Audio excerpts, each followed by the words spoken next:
Opa, pessoal, tudo bem? Tô só esperando a Sucena entrar pra gente começar a live.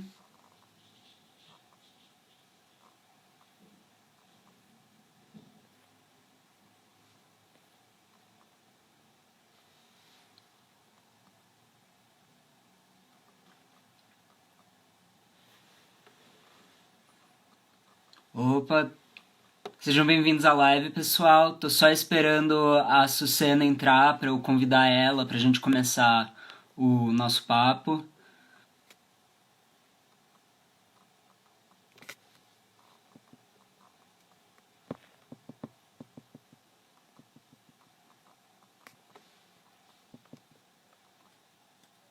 Opa.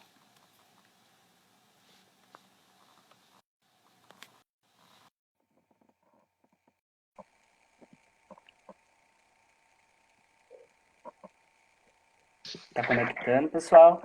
Oi, Sucena, tudo bem? Hello, Nicolas, tudo bem? Tudo ótimo. Então, Tô bem, pessoal, sejam bem-vindos à live. Meu nome é Nicolas, eu sou mediador educativo do Museu do Holocausto. Eu estou aqui com a Sucena. A gente vai falar um pouco sobre a intolerância em relação à comunidade LGBTI aqui no Brasil. Mas antes de tudo, eu gostaria de explicar o porquê que a gente está fazendo essa live. Então, acho que eu vou esperar mais um pouquinho, esperar o pessoal entrar e para a gente realmente começar a nossa conversa. yes. E esperar mais um minutinho. Pode ser, vamos esperar. Tava com saudade já desde o nosso último papo. Já vai fazer uma semana, né? Que a gente falou Pois sobre, é, sobre transgeneridade na comunidade judaica com a Lilith, nossa colega também, minha amiga querida. E foi um papo muito emocionante, que muitas pessoas vieram, mandaram mensagens, mandaram até hoje está reverberando de uma forma muito positiva. E eu sim. fiquei muito feliz. Para quem não sabe, a gente semana passada teve uma live sobre vivências judaicas no perfil do IB, o Instituto Brasil Israel. Então, quem não viu essa live pode ver que está gravada no Facebook do IB. E também queria falar para vocês que a live de hoje vai ficar gravada, então quem não puder assistir ela inteira, fica tranquilo. E também dizer que depois que a gente falar, o que vai falar, a gente vai estar aberto a perguntas e respostas, beleza? É isso. Então, acho que já posso começar, né? Como eu falei, para quem não ouviu, meu nome é Nicolas, eu sou Nicolas Steinmetz, eu sou mediador educativo do Museu do Holocausto, ou seja, eu sou uma das pessoas da equipe que faz visitas guiadas, ou seja, fazia antes, né, da pandemia, toda essa situação que a gente está vivendo agora. E o meu papel e o papel de outros mediadores educativos era falar sobre o Holocausto, realmente fazer as visitas guiadas do material que a gente tem no museu, mas também falando sobre o Holocausto de uma maneira que a gente usa o Holocausto como uma ferramenta pedagógica para explicar certas coisas em relação à intolerância, à violência, e não só a intolerância e a violência em relação à comunidade judaica, ou seja, o antissemitismo, enfim, esse histórico, né, em relação ao, mas também sobre a intolerância e a violência em relação a outros grupos minoritários, sejam eles também vítimas do Holocausto, como pessoas negras, pessoas da comunidade LGBT, pessoas com deficiência, mas também outros casos de intolerância e de violência que também acontecem nos dias de hoje. Então, o nosso papel como mediadores educativos é realmente fazer essa conexão em relação como que um genocídio acontece, como que a gente tem um ponto em que milhões de vidas são tiradas e, enfim. Então, durante minhas visitas no museu, a gente fala muito sobre isso, sobre intolerância, violência, preconceito e é importante a gente abrir espaço para falar o que realmente acontece hoje, ou seja, questões que são extremamente importantes para a gente trazer aqui. Então, por conta disso, e também por conta de junho ser o mês do orgulho LGBT, LGBTI+, né? A gente está disponibilizando esse espaço, ou seja, eu sou uma pessoa que faz parte da comunidade LGBT, então também esse espaço ele é oferecido em outros momentos também, né, no museu. E por conta disso a gente convidou a Sucena para conversar um pouco com a gente. E então queria dar a palavra a ela, falar um pouco sobre ela, explicar um pouco por que ela está aqui. E assim a gente vai batendo o nosso papo, beleza? Eu quero agradecer o convite do Museu do Holocausto. Eu já tive a oportunidade de participar de uma mesa com o Carlos Reis, e foi uma mesa muito rica sobre resistência judaica e resistência negra, sobre dois períodos históricos muito importantes, o Gueto de Varsóvia, o levante do Gueto de Varsóvia, e eu acho que foi, não o levante, mas a construção e a memória do Zumbi dos Palmares.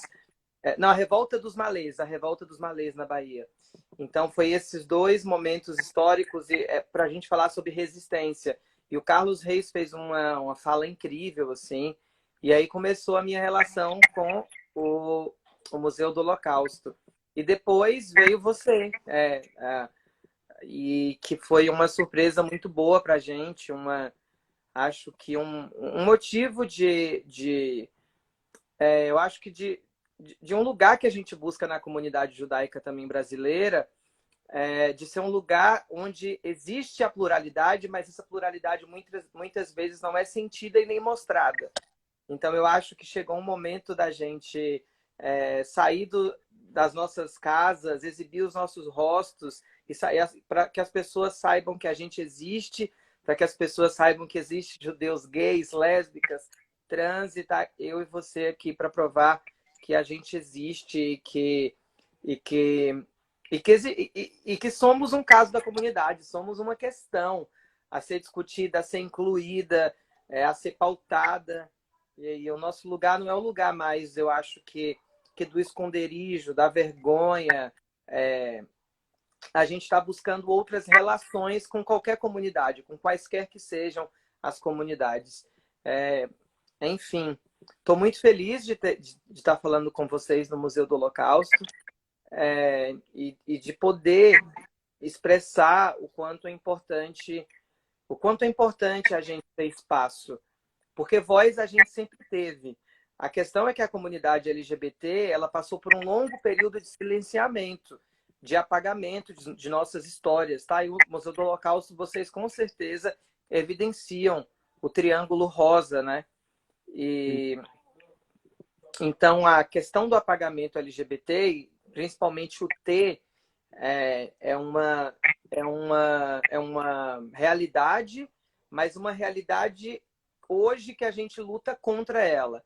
Uma realidade que ainda existe, a gente tem muitos desafios a serem superados quando a gente fala de transgeneridade, de sociedade, de instituição, de política, quando a gente fala de religião. Enfim, eu sou da arte, eu cresci em Vitória da Conquista, Bahia, eu sou de uma cidade interiorana. Não cresci numa comunidade judaica, como existe nas capitais. A maior parte das capitais do Brasil tem comunidade judaica. Quem é do interior, geralmente, é de família interiorana não convive com a comunidade. Então, geralmente, as nossas tradições são passadas por família, ou a gente vai encontrando maneiras de construir a nossa identidade judaica. A minha identidade judaica foi muito construída pelas festas, pela religião, a religião principalmente, né? Porque eu sempre falo que o povo judeu é um povo étnico-religioso. Enfim, a religião é como se fosse a espinha dorsal de uma cultura, porque é da religião que vem a língua, tem uma relação com a religião, as festas, enfim. Então, paira sobre o povo judeu toda uma questão religiosa muito forte, de modo a se confundir a questão de povo e religião. O que mais? Então, eu não cresci numa comunidade judaica. Eu tive a relação com a comunidade judaica que é em São Paulo, onde eu vivo há 13 anos, vai fazer 14 anos. Eu vim para estudar e tenho família no Bom Retiro, inclusive. É, o, vim para São Paulo e me encontrar com a comunidade judaica foi muito interessante, porque reacendeu uma chama de tanto de judaísmo quanto identitária daquilo que eu sou, daquilo que eu sempre fui. Eu sempre me conectei também com o judaísmo pela cultura, pela música.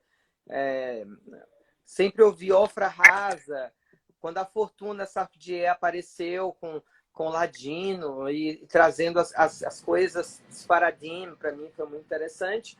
Só que aqui em São Paulo foi onde me conectei de fato. E o afastamento da comunidade judaica tem tudo a ver com a minha identidade de gênero. Então, ao mesmo tempo que foi uma coisa muito importante e interessante, quando eu cheguei, eu me integrei, eu fiz amigos, conheci pessoas. Eu tô conseguindo ver o Libras daqui. Opa, você vai levantar um pouquinho mais, né? Melhorar um pouco a claridade, que não está ajustando muito bem. Deixa eu ver se melhora agora. Tá bom. Desculpa. Nada. O Wagner aqui Tô conseguindo. fazendo Wagner, interferências. Acho que agora ficou melhor, né, pessoal? ficou melhor. Ah, beleza. Desculpa, viu? Nada. Então, Nicolas, ao mesmo tempo que foi muito importante para mim essa integração, foi foi um processo muito difícil, porque eu estava entrando na faculdade, eu estava começando a me entender como uma pessoa trans, e minha transição ela foi relativamente longa, porque eu acho que um dos motivos pelos quais eu vim para São Paulo, um dos motivos pelo qual eu vim para São Paulo foi a minha poder gritar, foi poder de alguma forma viver aquilo que eu não vivia numa cidade interiorana. Tentar me abrir mais para o mundo e me relacionar de outras formas com o mundo. Então foi muito difícil sair do interior, mas foi muito libertador vir para São Paulo, vir para a comunidade judaica de São Paulo, me integrar. Só que quando eu entro na universidade, na USP, é uma série de possibilidades que se apresentam e uma possibilidade real de liberdade se apresentava para mim. E eu tive a sorte de entrar num momento da faculdade com uma turma muito interessante, com uma turma de pessoas muito contestadoras, uma turma de artistas, uma turma de meninas e meninos que estavam preocupados de fato em eu acho que em procurar soluções para resolver as desigualdades sociais e de alguma forma denunciá-las, e tentava, com aquele nosso afã juvenil, a gente tentava mudar de fato a realidade, tanto participando de protestos, quanto fazendo mesas com o movimento negro, com o movimento feminista, com o movimento LGBT. Então foi uma fase muito importante, mas foi uma fase também onde eu tive que desconstruir a ideia de Deus e me doeu muito quando eu me deparei com a possibilidade de desconstruir a ideia de Deus, porque eu sempre fui muito voltada para a espiritualidade. E nesse sentido, foi um período de muita depressão, porque já era um período de transição, assim, de muita... Acho que de contestar. Quando você contesta quem você está se enfrentando ali. Quando você quer sair do armário, você se enfrenta. Porque o armário é o lugar, eu acho, Nicolas, é um lugar, acho não, é um lugar frio, é um lugar onde as nossas ideias morrem, aonde a gente cria um monstro, que eu estava conversando hoje sobre isso, que somos nós mesmos, essa espécie de monstro que nós criamos, ou seja, e que não pode sair, tem que ficar ali guardado, trancafiado, a 7 chaves. E é uma metáfora estranhíssima, porque se minha casa já é um espaço privado, o meu quarto é o privado do privado. E o armário é o privado do privado do privado, onde as pessoas não podem nunca saber quem a gente é. Por vergonha, por medo, por medo de decepcionar a família. Então, todas essas sensações, elas se manifestavam no momento de que eu pensava se eu transicionava ou não. Eu sempre digo isso, e eu acho que nunca é mais repetir, que quem foi muito importante para mim foi a poesia. E quando eu me deparei com os textos do Fernando Pessoa, minha próxima coluna, meu artigo da coluna que eu assumi na Vogue, vou escrever um texto dedicado aos LGBTs. E eu começo falando desse meu encontro com o Fernando Pessoa, que foi numa exposição em São Paulo, e ele dizia assim, em Tabacaria, que é um texto enorme, ele vai falar assim, ó, conheceram-me logo pelo que eu não era. Eu acreditei, não desmenti, e me perdi. E depois, quando eu fui me olhar no espelho e tirar a máscara já estava pegada à cara. E quando eu tirei a máscara e coloquei a máscara de fora, eu já estava velho. E depois ele termina e fala: e eu era como um cão tolerado pela gerência por ser inofensivo. Ou seja, late, mas não morde, não faz mais nada. Aquilo me doeu tanto, porque eu sabia que eu estava construindo eu estava construindo a minha, eu acho que o meu ser, o meu eu, o que era a Sucena pela negatividade, pelo que eu não era. Então, eu passei grande parte da minha vida, a maior parte das pessoas LGBTs com certeza passaram por isso, pautaram as suas existências por não ser. E aí você um dia descobre que a porta do armário ela não é tão forte assim quanto parece. Você descobre que você não é um caso único, que não tem só você. E que enfrentar o mundo é muito hostil para quem tem coragem também. O mundo é muito hostil. Acho que apagou, saiu. Ah, voltou. Deve ter Voltou. caído. O mundo é muito hostil para quem tem coragem e quem tem coragem de partir para uma contracultura, de partir para uma anti-hegemonia. E nós somos seres, figuras anti-hegemônicas, que a gente, sem querer, a gente está assumindo um papel de desnaturalizar e de desconstruir engessamentos humanos. Eu acho que engessamentos eu acho que de um padrão que suprime a beleza da diversidade, porque o ser humano é muito mais do que o que nos foi apresentado como possibilidade. E nesse sentido, me encontrar com a minha identidade de gênero, naturalmente me fazia negar a ideia de Deus, que era algo também que participava da minha identidade. Então, foi muito difícil, mas é muito interessante que eu precisava disso para maturar minha espiritualidade. É claro que depois a ideia de Deus ela voltou para mim como algo muito poderoso e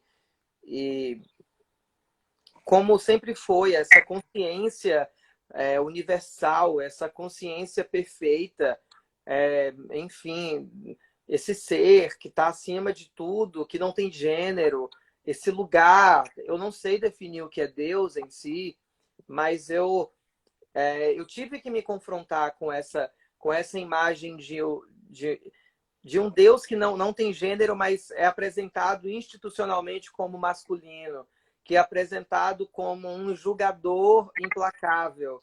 É, e, e, mas, enfim, a desconstrução de Deus foi fundamental para eu me encontrar com a minha outra identidade, que é o judaísmo, que foi um lugar aonde eu me assentei, assim, aonde eu me refugiei também.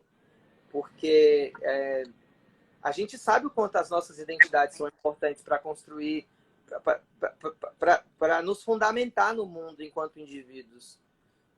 Então, não foi diferente comigo. Eu acho que a gente está passando por um processo muito interessante com os LGBTs, que muitos LGBTs têm reivindicado para si a sua religiosidade, porque por muito tempo a ideia de Deus, a ideia do sagrado, em quaisquer que sejam as religiões, elas foram negadas aos LGBTs, em muitas religiões. E agora a gente tem passado por um processo no qual os LGBTs reivindicam esse lugar. porque é um lugar onde a gente precisa estar. Onde há um lugar humano, é um lugar onde nos diz respeito. Então, eu acho que é um movimento muito interessante. Claro, é um movimento que tem a ver com uma identidade, tem a ver eu acho que uma necessidade mesmo, uma necessidade humana de se integrar com sua fé, de buscar sua espiritualidade. Enfim, eu acho que minha história, resumidamente, é isso. Eu faço muitas digressões, porque eu sou geminiana, uma geminiana muito louca.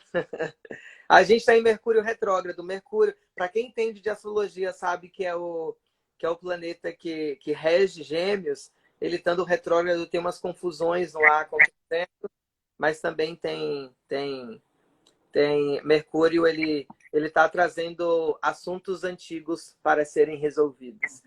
Então, eu sou meio avoada falando. É, eu também sou geminiano e me perco bastante na minha fala.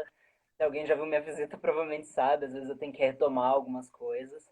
Mas o que você falou de, às vezes, esse movimento de retomar a espiritualidade, inclusive retomar espaços religiosos de espiritualidade, a gente discutiu bastante na fala que a gente teve na live da IB, né? Mas eu acho interessante também porque é, é uma imagem pequena num grande cenário de exclusão, né? Porque assim como negam a nossa espiritualidade como pessoas LGBT, dentro principalmente da sigla, né, da letra T dentro da sigla, nos negam tipo muitos outros espaços, né? Espaços que são necessários para uma vida digna de uma pessoa, seja um espaço de espiritualidade, espaço de emprego. E você também falou de, por exemplo, a gente falando dessas questões de ocupar espaço, de mostrar o rosto mesmo, mostrar a cara, como falo, botar a cara no sol. Eu acho que é um movimento de resistência enorme em relação ao que realmente querem que a gente não mostre nossos rostos, não querem ouvir as nossas histórias.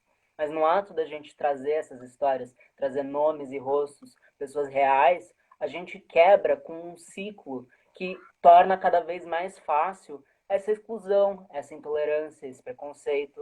Eu tinha comentado com você antes da gente começar a live, né?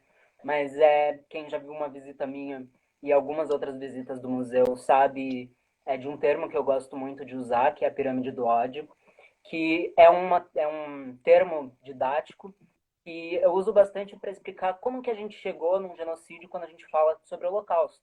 E que um genocídio, um assassinato em massa de um grupo, ele não acontece do nada. Ele é uma construção lenta de pequenos processos que desumanizam toda uma população, que realmente tornam mais fácil tratar essas pessoas como menos humanos. Então, essa pirâmide ela não começa com ações de violência explícitas ou grandes. Começa com estereótipos, caricaturas, deixar de ouvir uma história, deixar de ver um rosto. Então, por isso também que no museu a gente faz questão de falar de histórias reais, trazer histórias de vítimas que existiram durante o Holocausto, trazer seus nomes, seus rostos, suas histórias. E, no momento, desumanizar pessoas que normalmente são desumanizadas no seu dia a dia. Então, no momento que a gente traz vivências e histórias diferentes do que normalmente as pessoas ouvem, a gente resiste à construção dessas pirâmides do ódio. E também é importante a gente entender que começa com essas ações pequenas, mas inclui também ações como a exclusão de pessoas diferentes em espaços, como a gente falou, dessa questão da exclusão em espaços de espiritualidade, não é só em espaços de espiritualidade, é em diversos espaços que a população LGBT não é permitida dentro, ou a população trans não é permitida de só viver e existir nesses espaços, né? E no momento que essas ações pequenas são normalizadas, torna-se possível normalizar ações mais violentas, mais preconceituosas. Mas é importante a gente entender que essa violência ela não é só violência física, apesar da violência física tá nesse contexto da pirâmide, mas também tá no contexto de várias populações minoritárias aqui no Brasil hoje em dia, né? Não cabe só ao Holocausto ou outros genocídios históricos, né? Mas que realmente acabei me enrolando, viu? Esse negócio Nada, nada. ir na Estava falando tangente. dos estereótipos, de como começa por coisas pequenas e elas vão se complexizando até. Achei super lindo o que você disse, necessário, porque eu acho que existe um estereótipo muito grande, inclusive, a respeito das pessoas de transexuais, o que a gente chamou de mais de transgêneros e de travestis. É o tanto que o conceito de travesti ele está cada vez mais sendo apropriado pela população de mulheres trans por conta de toda a carga pejorativa que existe em torno dele. Então, muitas mulheres trans falam, sou travesti, sim, mas no sentido, porque não existe diferença de mulher trans e travesti, basicamente. As pessoas tentam até achar diferenças marcantes, mas não existe. A palavra travesti ela está muito mais associada a uma construção de um estereótipo de que as pessoas trans, as mulheres trans, elas têm um lugar. Qual que é o lugar da mulher trans? A rua, a prostituição compulsória.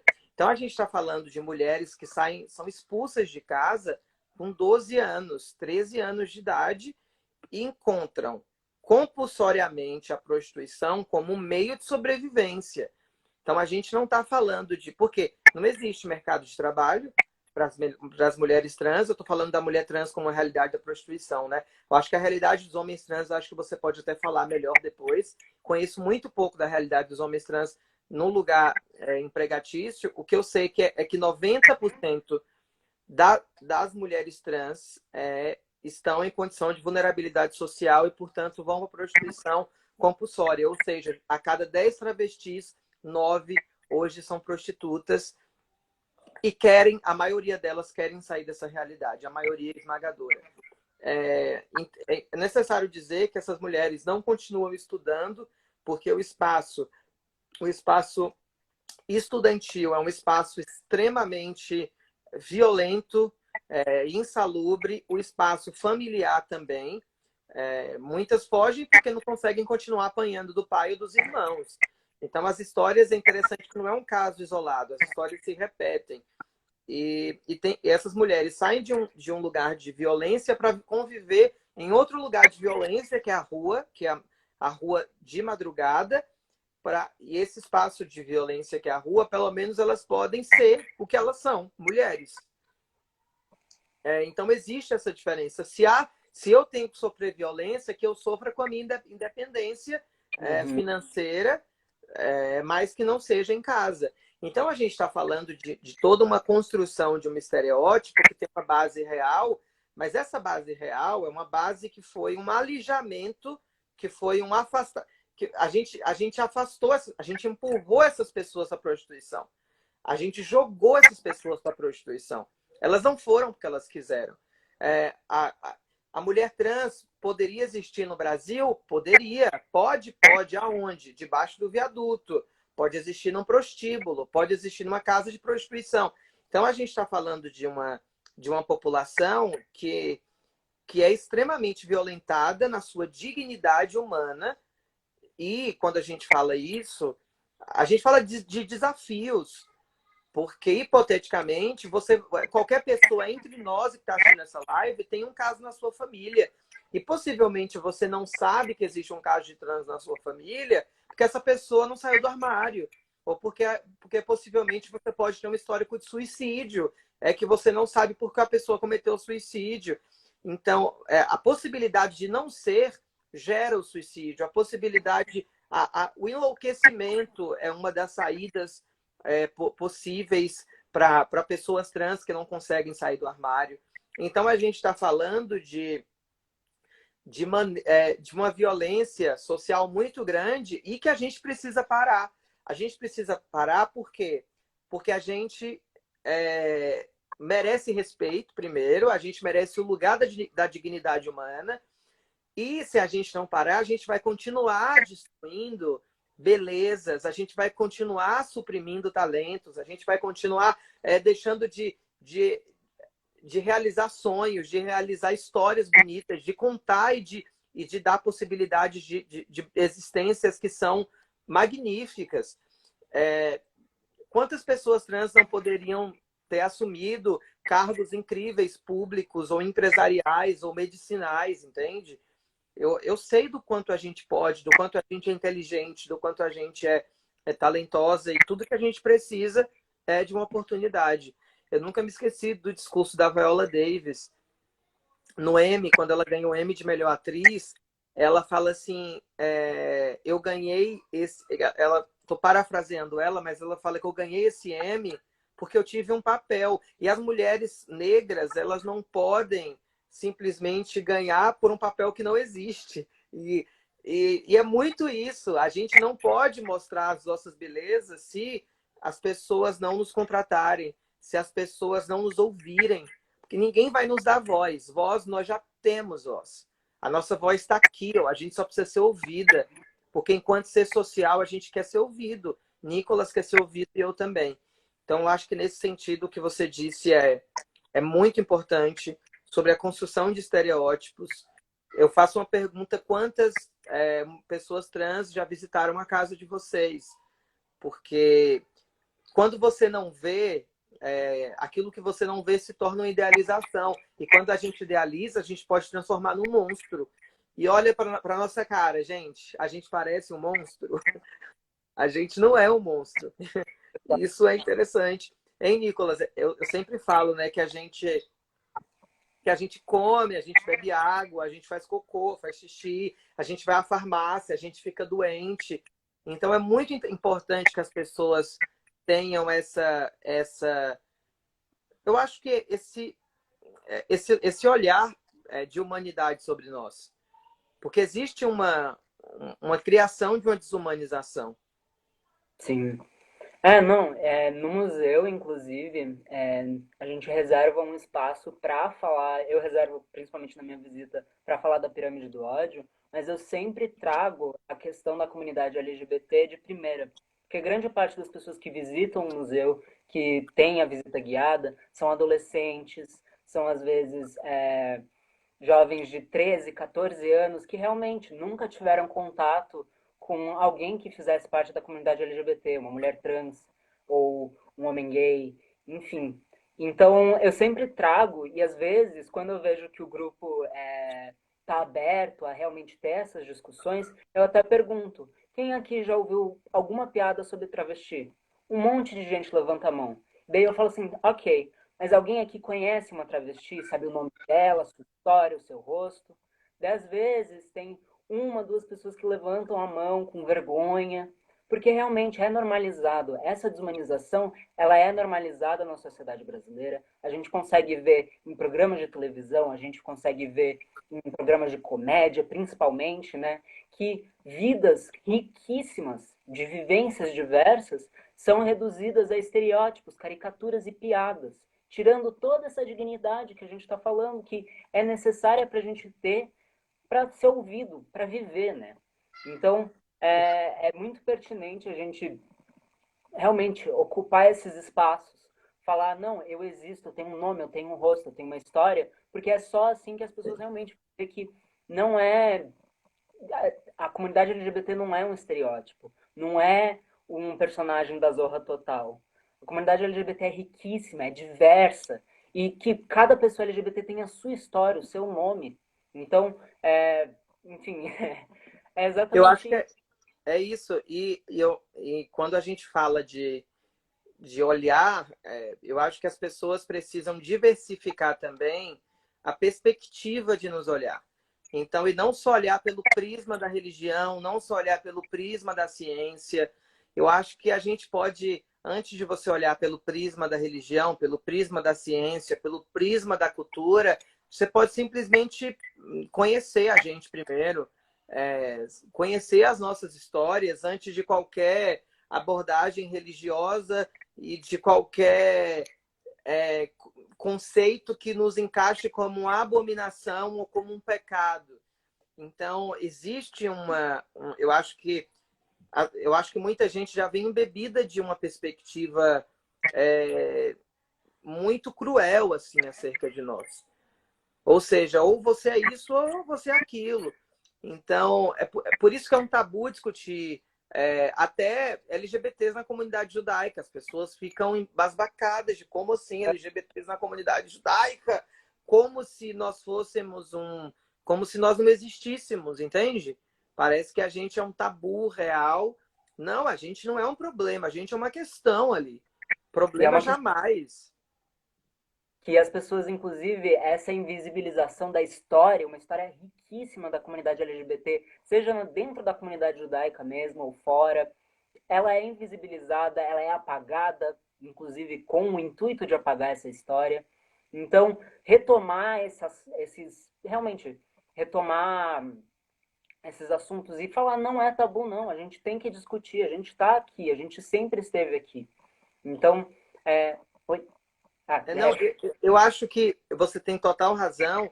E quando a gente vai para o prisma da religião, por exemplo, que é um assunto que eu acho que a gente pode desenvolver depois num grupo de pesquisa mesmo sobre o porquê que existe perspectivas que tratam não necessariamente todos os LGBTs, mas principalmente a relação homoafetiva como uma abominação.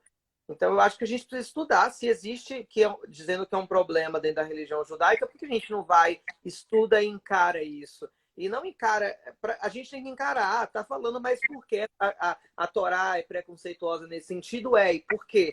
Então, eu acho que faz todo sentido, o judaísmo, ele se pauta pela discussão. O judaísmo é uma das grandes belezas, tem um ditado que diz que 2 judeus, 3 sinagogas. Olha que lindo, 2 judeus, 3 sinagogas, porque a gente se pauta pela discussão, a gente se pauta pela constante debate. É isso e porque não é isso, pelo achar de brechas na lei. Eu acho isso incrível. Rabinos e rabinos fazem compêndios porque não se consegue chegar numa definição para aquilo, porque ali está cheio de contradições, e é possível que esteja cheio de contradições, porque existe uma linguagem humana que é contraditória, que faz parte de um tempo histórico. A gente está falando de uma religião que hoje não se cumpre, inclusive, muitos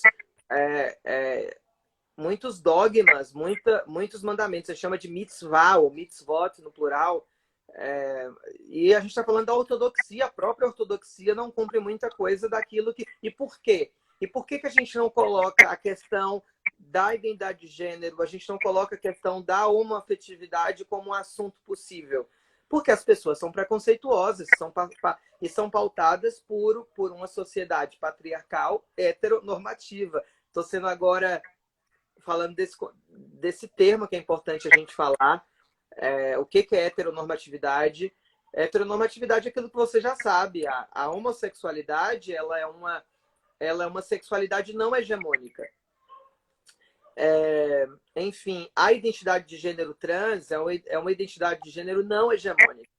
Então, quando a gente fala de comportamento e de não hegemonias, essas hegemonias essa não hegemonia tende a ser suprimida, tende a ser apagada por uma hegemonia. Só que a gente não está deixando mais. Eu acho que ontem eu vi a foto, ontem não, anteontem, eu vi a foto do Congresso Nacional com a bandeira LGBT, com as cores LGBTs e com a inscrição da sigla LGBT no Congresso Nacional, e foi muito impactante, porque a gente está falando ali de um nível institucional das nossas demandas. A gente está falando de que... E é arrepiante, porque o Brasil, a nossa experiência democrática é muito curta. A gente está falando de um país que foi o último país a abolir a escravidão. A gente começa a nossa república com militares no poder já. Então, quando a gente fala Marechal Deodoro da Fonseca, a gente está falando de militares. A gente tem uma experiência democrática que é sempre interrompida por ditaduras. Então, teve a ditadura varguista, depois teve a ditadura militar. Em 88, a gente tem, de fato, uma Constituição que se pretende democrática, e a gente passou os últimos anos construindo e tentando fortalecer a nossa democracia tão jovem.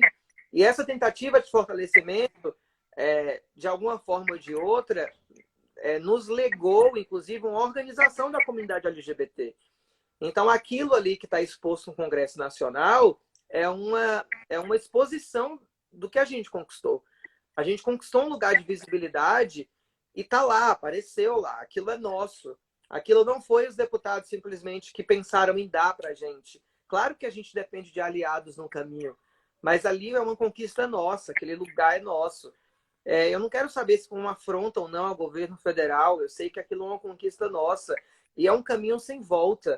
Não tem mais como apagar a nossa existência, ou vão nos matar, eles só vai poder nos apagar nos matando, que eu acho que é pouco provável. Mas a gente é um caminho sem volta, a gente já saiu do armário. Isso é muito importante que as pessoas entendam de que existe uma força muito grande em nós, uma força de dentro mesmo, eu acho que é um lugar muito bonito, onde a gente encontrou no outro, outra força de dentro. Por exemplo, quando eu encontrei Nicolas, foi mais um motivo de minha certeza, da certeza do que eu era, da certeza do que eu sou, da certeza de que eu não estou errada nesse mundo, porque é muito interessante, toda pessoa trans talvez já tenha se deparado com a crise existencial tão profunda que às vezes a gente pensa que o mundo inteiro está certo e a gente é errada. Quantas vezes eu já não acordei em crise? Pô, eu decepcionei minha família, decepcionei meus amigos, decepcionei a expectativa que criaram de mim, mas isso é porque existe uma fragilidade em nós. Mas de repente a gente percebe que nós não somos frágeis, que nós somos fortes, que nós temos que tudo isso aqui é uma realidade. Então não estou colocando minha cara para ser mostrada à toa. Eu acho que de repente por isso que é muito importante as pessoas LGBTs que estão escutando a gente, é muito importante que vocês que não saíram do armário conheçam pessoas com as quais você se identifica.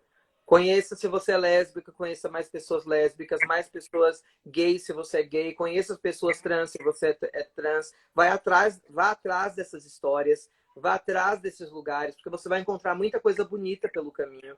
Eu acho que é nesse lugar onde a gente se fortalece. Nada na vida é fácil.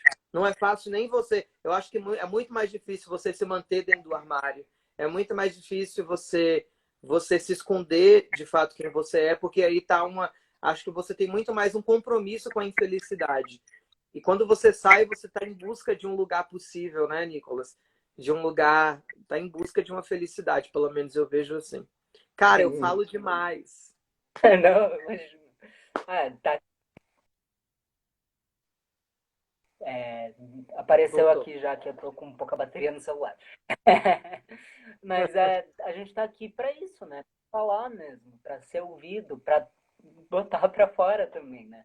Porque é muito essa resistência, por exemplo, você falou dessas demonstrações institucionais de resistência LGBT, é realmente um movimento que fala de ocupar espaço. Eu sempre repito isso porque eu acho extremamente importante, né? Porque é uma resistência a essa exclusão. Eu vi que na hora que eu estava falando um pouco sobre a pirâmide do ódio, algumas pessoas até comentaram algo que eu queria tocar no assunto, que é que só nesse último período, assim, que, por exemplo, a exclusão de doação de sangue de homens gays, normalmente cis, só agora que está sendo permitido, né? Então, essas exclusões, elas são institucionais, Sim. elas são exclusão de espaço, elas são exclusões de realmente viver e existir.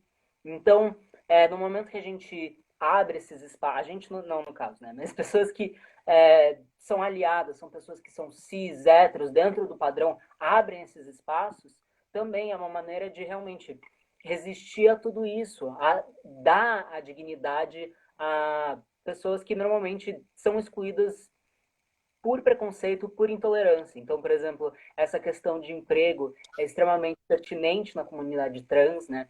Muitas pessoas, você perguntou para mim em relação a homens trans, né? No caso, eu, por exemplo, eu não tenho muita experiência em relação a vivências que, por exemplo, eu, falando pessoalmente, né? Eu sou branco, eu tenho uma passabilidade cis, que, para quem não sabe, eu também falei na fala do IB, né? Expliquei o que é cis, o que é trans, que são terminologias que a gente está acostumado a falar e fala, mas algumas pessoas não sabem, né, o significado, né? Então, uma pessoa trans é uma pessoa transgênero, transexual, e uma pessoa cis é o oposto a isso. Então, quando a gente fala de pessoa cis, são pessoas que não são trans, né? Então, quando eu falo de passabilidade cis, significa que realmente eu tenho grande parte dos privilégios de uma pessoa cis, porque as pessoas assumem que eu sou cis e que eu não sou trans. E que isso também é um sintoma da cisnormatividade, da cis-heteronormatividade. Então, como a minha vivência ela é um pouco diferente de outros homens trans que também envolvendo também questão de classe, questão de raça, né? Não tem tantos privilégios quanto eu tenho. Essa inclusão de espaços, principalmente em questão de empregabilidade, é extremamente necessário para a sobrevivência das pessoas trans, né? Então, a gente consegue ver que a taxa de suicídio de pessoas trans é muito alta, é altíssima comparada a outras populações. E, enfim, alguém acabou de comentar aqui, acho que é Felipe o nome, que até para um homem gay que é cis, dependendo do local de trabalho, precisa se trancar no armário para também continuar trabalhando. Então, isso também é algo que cabe no âmbito da comunidade LGBT, né? Dessa exclusão de espaços, espaços que normalmente são muito formalizados em cima de conceitos de cis-heteronormatividade e de, enfim, também me Os enrolando. espaços não foram feitos para nós, né? É como se isso, é como se a gente não, é como se esse não fosse o nosso lugar. Então, isso que você está dizendo é muito importante, porque as pessoas trans ainda estão lutando pela sobrevivência. Eu e o Nicolas, a gente tem um lugar de privilégio e a gente precisa usar esse lugar de privilégio para denunciar a exclusão com que a nossa população é tratada e para encontrar saídas. Eu acho que não é só o lugar da denúncia, mas também é o lugar da proposição, né, Nicolas? Então, como eu disse, a maior parte das mulheres trans e das pessoas trans, elas, no caso das mulheres trans, estão no espaço da marginalidade social na prostituição compulsória. O índice de suicídio é muito alto, porque você não encontra um encaixe. Existe um projeto de um homem trans aqui em São Paulo, que é o Ariel Nobre, que se chama Eu Preciso Dizer Que Te Amo. É um projeto onde ele discute o suicídio entre homens trans, que é muito alta a taxa. E só para a gente ver, entender os lugares de exclusão. Então, a gente não quer mais se pautar pela denúncia. A gente não quer que as nossas pautas sejam só a violência. A gente quer começar a falar de nossas vitórias. A gente quer começar a falar de que as pessoas trans estão entrando na universidade, de que estão se formando médicas, de que, como a Érica Malunguinho, que se tornou a primeira vereadora trans do estado mais rico do país, que é São Paulo, e está lá na Alesp fazendo um grandioso trabalho, sabe? Então a gente quer falar disso, a gente quer falar de que a minha professora, que deu hoje uma grande aula na universidade, era uma mulher trans. Eu quero falar disso. E para isso a gente precisa, como você que não é trans, pode ajudar as pessoas trans nisso. Sendo um aliado, eu acho que o primeiro passo é reconhecer privilégio. Quando a gente fala de reconhecimento de privilégio, a gente está falando de quanto mais privilegiado você mais reconhecimento de privilégio você tem que ter. E reconhecer privilégio é saber, estimular a empatia, é você saber que você não está aí por mérito só, você está aí por uma questão de lugar social. E lugar social quer dizer se você é branco ou não, quer dizer se você é classe média ou classe alta ou não. E reconhecer privilégio leva você para um segundo passo, que é uma proposição de que já que você tem privilégio, você possivelmente ocupa um espaço de poder. E um espaço de poder, ele permite que você proponha contratação de pessoas trans. Um espaço de poder permite que você contrate, não sei se você é o próprio contratante ou se você pode estimular o RH de sua empresa, levantar debates no RH de sua empresa para que as nossas existências sejam pautadas. Susana, vou pedir só um segundinho que minha bateria está acabando, então vou buscar um cabo. Tá bom. Obrigado. Só pedir uma pausa rapidinho. Tranquilo, tranquilo.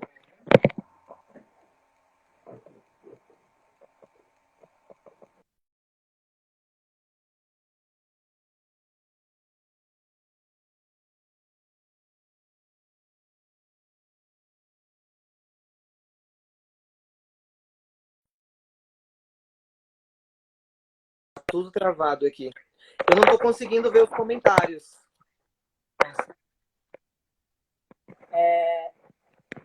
Eu consigo ver, ó, eu já vou dar uma lida nesses últimos comentários, que agora com o carregador tá difícil de posicionar o celular. Vou colocar o Wagner um pouquinho para cá. Ai, meu Deus. Eu pensei que ia durar um pouco mais a bateria. Peço perdão, pessoal. Nada. Vamos nessa, tecnologia. A tecnologia nos ajudando nesse momento difícil que é a pandemia. Organizando aqui, meu Deus. Acho que agora vai ficar pronto.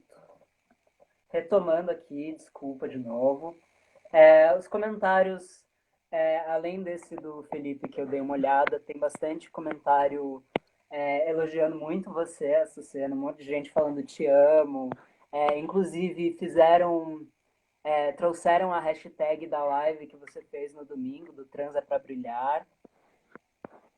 Que massa. Perfeito.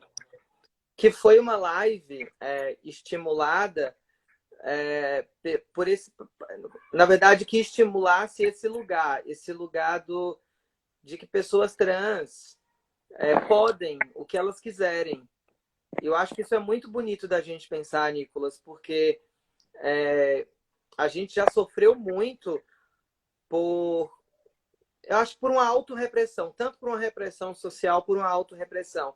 Então, quando a gente entende de que a gente pode fazer o que a gente quiser, de que a gente pode buscar o sonho que a gente quiser, eu acho que é uma possibilidade mesmo de um lugar, de vislumbrar um lugar, um horizonte, sabe? E é lindo porque a gente tem encontrado aliados incríveis no caminho. Eu acho que por isso que é muito importante que a gente conte com os aliados. Por isso essa iniciativa do Museu do Holocausto é incrível, de abrir esse espaço para as pessoas trans e para a comunidade LGBT. Eu acho que eu vejo projetos lindos. A Paola Carosella, que é uma das maiores chefes do país, ela deu um curso de culinária especialmente para mulheres trans e para pessoas trans. E ela formou algumas pessoas. Imagina, você no currículo, a possibilidade do emprego. Ela tirou pessoas da vulnerabilidade social e formou essas pessoas. Mas formou com um currículo na mão.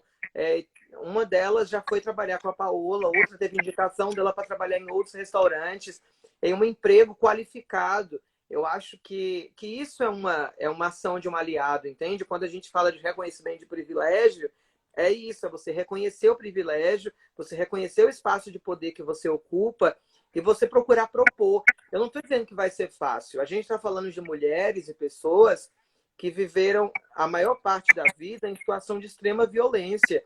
Mas eu estou dizendo que é possível.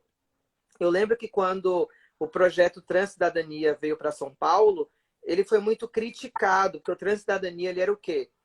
Pela Prefeitura de São Paulo, ele dava um salário mínimo para a mulher trans ou para o homem trans, que na verdade a maioria eram mulheres trans por causa da prostituição, mas era destinado a pessoas trans.